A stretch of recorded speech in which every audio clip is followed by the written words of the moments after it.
I am very new to the diamond painting world and I am hooked. This dear American flag is going to be so beautiful once I am done. As you see, I've already put on all of the black diamonds and I still have so many left over. So if I do another painting, I can definitely utilize those to help me. But the adhesive on here is very, very strong. What I did was I went ahead and cut the pieces of the actual plastic part to protect it, so I can just, do this and have my hand laying on here without messing with the adhesive. They do make sure to give you some supplies, so you have these little bags to put any extra diamonds in once you are done. Here is the tray. Here is the picker. There's a hole at the very bottom. You're going to push this down on this wax here, and you don't even need a whole lot. And once you have the wax inside, you will just go right ahead and be easily pick these little diamonds up just like this, and then place it onto the corresponding area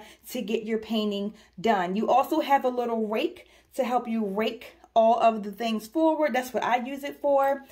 You do have this as well to help you with gripping this a lot more. And then you have tweezers, which I've seen people use for many different reasons.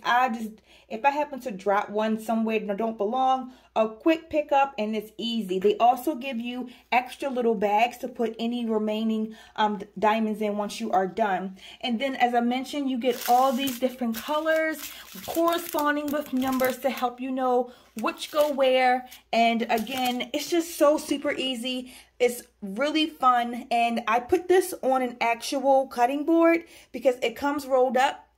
I find it so much more easy to carry this around on a sturdy surface so that I can just do a little bit here, do a little bit there to get it done. I can't wait to see the final result.